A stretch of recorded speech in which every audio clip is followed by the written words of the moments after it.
gracious me! What is going on, guys? Steve here. Welcome back to Team of the Week predictions, week 24.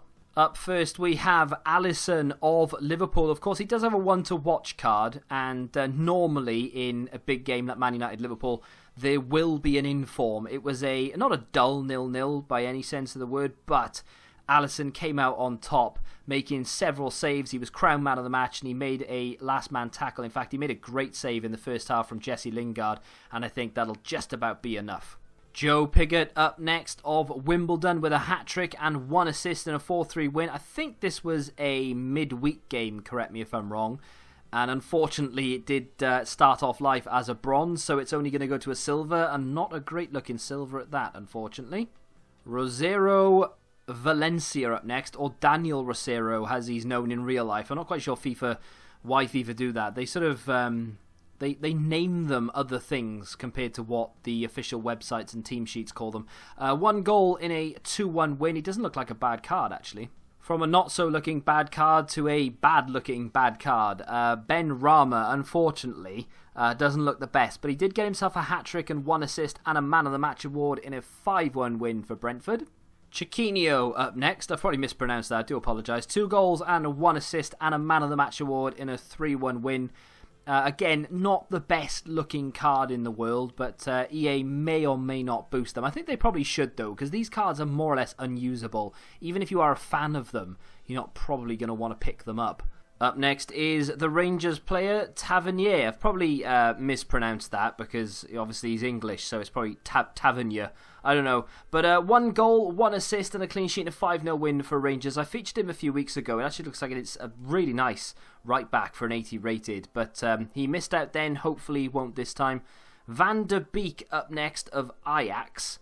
There's actually quite a few players that are in contention from Ajax. Van der Beek got 1 goal, 1 assist and a 5-1 win. But there's Ziyech who's in contention. There's De Jong who could get one as well. So, I mean, it could go either way. I've gone for Van der Beek just because I fancied him more than the other two. Admir Mehmedi, not quite sure you say this guy's name. He actually looks quite decent for an 81 rated. He's very, very well rounded, bar his defensive capabilities, of course. But he's got 2 goals in a 3-0 win. One of 2 PSG players this week, and that is because they played midweek as well. But Nkunku, I think that's how you say it, probably not. Christopher Nkunku got 1 goal and 1 assist and a Man of the Match award in a 3-0 win. I forget whether this is the weekend game or the midweek game, but there is another one to come, so stay tuned. Pettersson up next of Freiburg. I'm pretty sure last year this guy got quite a few informs. Did he get a team of the season? Can't quite remember that far back. Niels Pettersson. I'm pretty sure he had like 3 informs. 2 goals and a Man of the Match award in a 5-1 win should, in theory, be enough to give him that inform. Flashbacks of FIFA 13 and Subasic up next. Now plays for San Etienne, of course. I think he used to play in the German league, correct me if I'm wrong. He's got 1 goal and a clean sheet, and he was crowned man of the match in San Etienne's 1-0 win. Anthony Modeste flew off to China in the summer, and I thought that was a waste because he was on fire last season, and he kind of threw his career down the drain a little bit, but he's moved back now to Germany, plays for Cologne. I don't know whether it's a loan or a permanent move or whether he went to China on a loan. I'm not quite sure the details, but he's got 2 goals off the bench in a 3-1 win, and I would love to see this card in the game. Into the starting 11 we go, and I know Alisson was higher rated, but I don't suppose it really matters which way around we work it. But Subasic, the Monaco goalkeeper, didn't really have an awful lot to do against Lyon, to be fair, but he did manage to save a penalty, which ended up keeping Monaco in the game, of course, and they beat Lyon. So that is a significant action, in my opinion, and EA tend to just give it to whoever they want anyway, so I could be wrong, but he was the only goalkeeper I could find, really, that saved a penalty, and EA tend to favour that. I told you there'd be another PSG player. It's going to be Kazawa, with 1 goal and 1 assist and a Man of the Match award and a 5-1 win. So obviously we had Nkunku with exactly the same 1 goal, 1 assist, Man of the Match, 2 different games. He already has a foot swap card though, so I'm not quite sure how desirable this will be, but still, it's there. Pepe already has a screen card, of course, so he has actually got better defending and physical on that, and it would be the same rating. But this is in Porto colours, of course, with a goal and a clean sheet to his name with a Man of the Match award in a 3-0 win. Could be one of the higher rated players in this week's Team of the Week. A second in form for Tarkowski on the horizon, perhaps, with a Man of the Match award and a 2-1 win over Tottenham. Not many people predicted that, but they went and did it. And that looks like a decent card. I think he needs a little bit more on that pace, and then you'll start to see him in people's teams. But it's not too bad. Over to Germany we go briefly for Sancho with 1 goal, 1 assist, and a Man of the Match award and a 3-2 win for Dortmund. It's not as desirable as it would be if he didn't have Player of the Month cards, or if the inform carried on from the Player of the Month. So, unfortunately, this will be 2 ratings lower than his Player of the Month 84 rated card. Not that desirable for many, but could be for some. It's the first time we're going to speak of him this season. Normally you get players who feature every other week or something, and Martin Odegaard is going to feature yet again for the 3rd week running in this week's Team of the Week possibles. But Javi Martinez, a player that we haven't seen before, with 1 goal and a Man of the Match award in a 1-0 win for Bayern. Wilfried Zaha up next, and this guy hasn't featured in a Team of the Week predictions for quite a while. He's got himself 2 goals and a Man of the Match award and a 4-1 win. The win that actually cost the Leicester City manager his job, of course. Now, Zaha does have a Footmas card. It is 84 rated, but it's a central card, a striker. This would be a wing card. But also, if you haven't got the Footmas card, obviously you can't get that. So this could be viable for some people. Castillejo up next of AC Milan with 1 goal, 1 assist, and a Man of the Match award in a 3-0 win.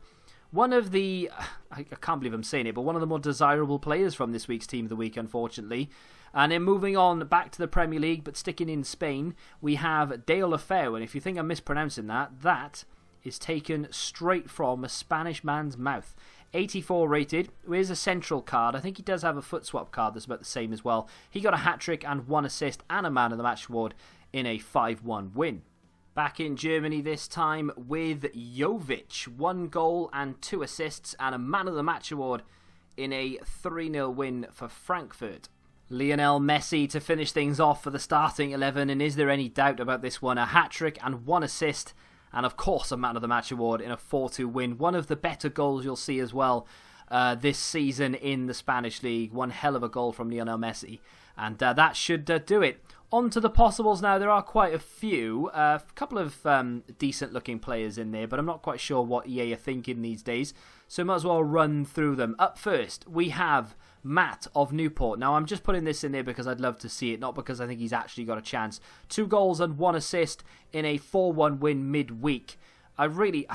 He's useless, but I really hope he gets it. But yeah, moving on to an even more useless player, Al Mayad. I'm probably mispronouncing that, but it's worth a mention. He's got 2 goals in a 2-1 win. I can't really see them putting him in there instead of Joe Pigott, but again, it's definitely worth a mention just for sort of versatility. Edin Dzeko has only recently had one. It wasn't last week, I think it was the week before. He's got 2 goals and a Man of the Match award and a 3-2 win. It's worth putting in there just in case that, if they've got a lack of options or whatever, or maybe they've got a new promo coming out, then you never know. And then moving on to Rondon of Newcastle, of course, with 1 goal and 1 assist in a 2-0 win. Definitely worth a shout, but again, I think may just about miss out due to the fact that he's not quite done enough. If he'd scored twice, maybe. Same goes for Antonio, although he does have a foot swap card, I believe. Was that 84 rated? I think it might have been. I think he needed like 6 or 8 tokens though, didn't he? It was crazy expensive. But he's popped up with a goal and a Man of the Match award and a 3-1 win for West Ham, but I think he's just about going to miss out. Our last player to speak of this week is Henrik Mkhitaryan with 1 goal and 1 assist in a 2-0 win for Arsenal. I mean, you could pick out Lacazette if you want to. I think he got Man of the Match. I think he scored a goal in that game as well. But I've gone with Mkhitaryan here. It would be a right wing, so position change as well. You never know. He could find his way in there somewhere, but I just couldn't really see any room for him. We do have a few Premier League players in there as well. And that, my friends, will do it for yet another week of Team of the Week predictions. If you think I've left anybody out, then feel free to let me know who in the comment section down below. I do try my best. I'm a one-man unit when it comes to these kind of things, so I do trawl the games looking for the players, so I do apologise if I missed anybody. If you have enjoyed this episode of Team of the Week predictions, do me a favour and smack that like button. Subscribe to the channel if you're new, of course, and until the next time, goodbye.